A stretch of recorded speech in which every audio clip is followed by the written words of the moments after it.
Hello everyone, as always, I'm your friend in Saxo. Today we're going to learn the maximum product subarray. In the previous video, we have probably learned about how can we find out the maximum aid subarray. I mean this one, find the max sum subarray. But for this problem, it's kind of different. It asks us to find out the maximum product subarray. For example, if we get the 2, 3, 4, then the maximum product subarray for it would be 2, 3, 4. If we get the negative 2, 3, 4, the maximum product subarray would be 3 times 4, which is 12. So what result should be returned for an empty array? The result should be 0. Can some elements be 0? Yes. And what is the maximum length of the input? 10,000. That's quite large. So for this case, we may not be able to use the recursive function because there is too many iterations out there. And as always, I do not know how to solve this problem. If you ask me to do it totally by myself, I don't have an idea about that. But let's get into the solution. We will use a greedy algorithm. This is a general way for solving some weird problem. For example, for this one, we got 10,000 elements. It's not easy to use a general brute force algorithm to solve that kind of problem. So we will use the greedy algorithm. In theory, the greedy algorithm is definitely not the only solution or only maximum, the only optimal solution for the problem. The result may not accurate, but in a large extent, in a greater possibility, it will have the right result somehow. Before we try to propose an algorithm, let's consider some examples to identify general cases depending on the sign of the elements in an array. Firstly, if the array contains only positive numbers, the subarray with a maximum product is a whole array. This is since the numbers are integers, so those positive numbers will always be greater or equal to 1, which means no matter how many such a positive number, if we multiply them together, we will always get a bigger number in the end. Secondly, we need to handle elements that are 0, including any such element will cause the product to drop to 0, so we should avoid them. Consider an example here. If we get the 1, 2, 3, if we add the 0 into it, that will be 0, so we will not do that. We could say that the 0 acts like a separator. The array can be split into subarrays at any point where it contains a 0. We can search for the solution in the resulting subarrays independently, after which we choose the one having the maximum product as a final solution of the problem. Finally, we have to handle the negative elements. Such elements complicate the search, since they can flip the sign of the products. Let's consider a few examples to understand this effect. It's like at the beginning we got the 1, then we get the negative 2. This is a negative number. Then we get the 3, 4, 5, 6. Here we say that we cannot include the number negative 2 in the subarray, since the products will be negative. We have to choose either the left subarray or of positive numbers having the product 1, or the right subarray with positive numbers having product 360. The solution is the right subarray since its product is larger. So let's add a second negative number to see what happens. With the two negative numbers, logic changes. The two negative signs cancel each other out, so we can safely use both in the subarray that we want them to have to obtain a product of 720. Let's add a third negative number. If we do so, that could become very, complicated. In this case, we can extend the subarray to include two of the negative numbers so that the signs cancel out. The third negative number cannot be used since the product would be negative if we do that. We have two choices: either choose the left subarray ending at negative 4, or the right subarray starting after negative 2. We choose the right one, since it has the largest product, 360. In general, if we have an even number of negative numbers, we can choose the entire array, assuming that it does not contain any zeros. If we have an odd number key of negative numbers, we choose either the left subarray or the right subarray that contains k-1 negativities or negatives. Note that the k-1 is even, so the product is positive. And to summarize what we have learned so far, every time we encounter a zero, we have to start a new search. If the number of negative numbers is even, we use all elements. If the number of negative numbers is odd, then we use the biggest of the left or the right subarray that contains an even number of negatives and its maximum. So let's sketch the implementation. We have a function called find max product subarray, and we will take an array. And inside of that function, we have to define two sub-functions. The first one is find non-zero chunks. The second one is find the max product in chunk. And at the beginning, we get the max product equal to 0. For each chunk in find non-zero chunks, we will try to say, or we will try to bend out the maximum chunk that we can have, and in the end we return that. We first extract the chunks of the array that do not contain zeros. Then we search each chunk for the maximum product subarray.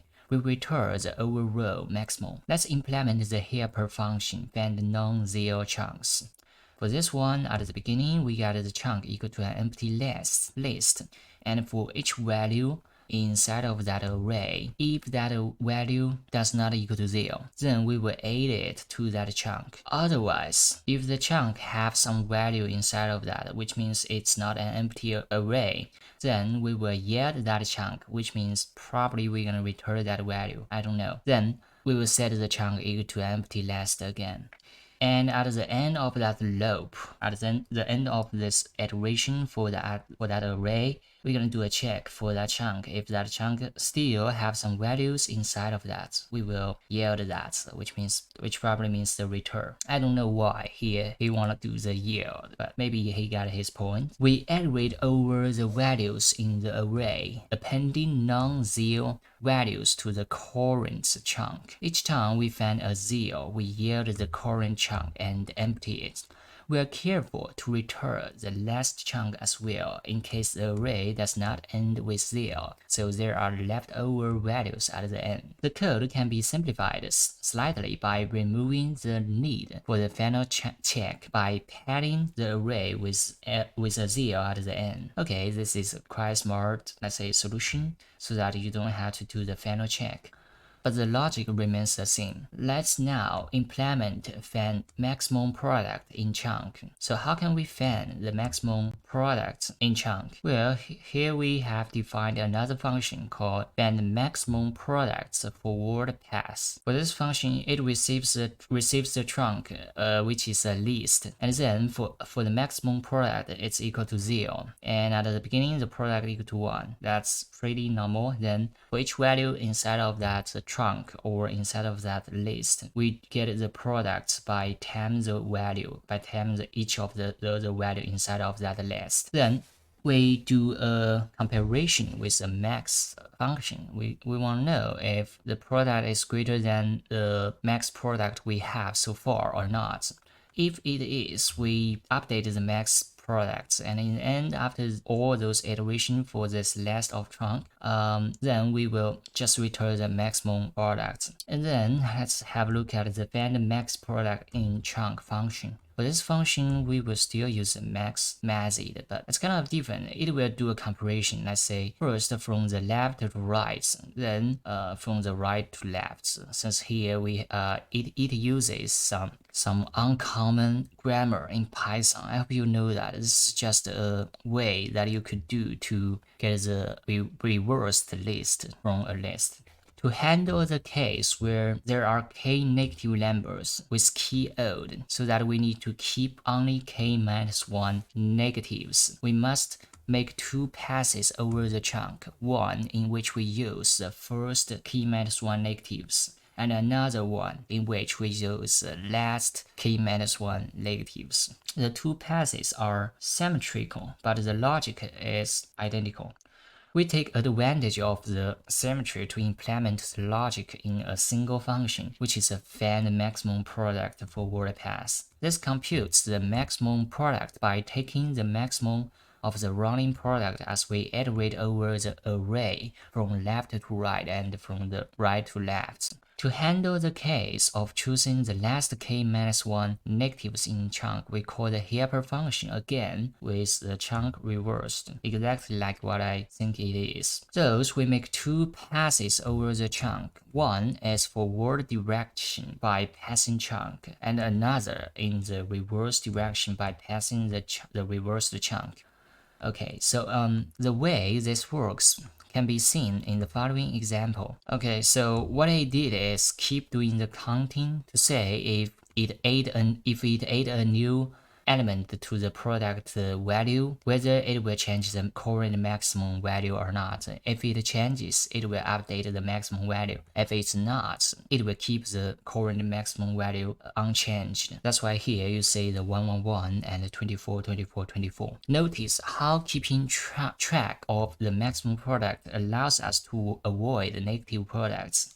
The code is correct also when the number of negative is even. Yeah, that's cool. So in the end, we could complete the whole code that we want to construct, just something like this, you know. And in the end, that's the code that we want. But if you want to, let's say, simplify it, you can also do that, like this one. At the first, he defines the find maximum product subarray. This is a function. It will take an array. Then it defines another sub function, find max product for word paths. This one, it will take another array. We will have the max product equal to 0 at the beginning, and then we will have the product equal to 1, which value inside of that list if not products, which means it can be 0. If it's 0, we will reset the search anytime to the running product is 0. How it could be? Okay, so if the last product is equal to 0, then we will start to do a new counting.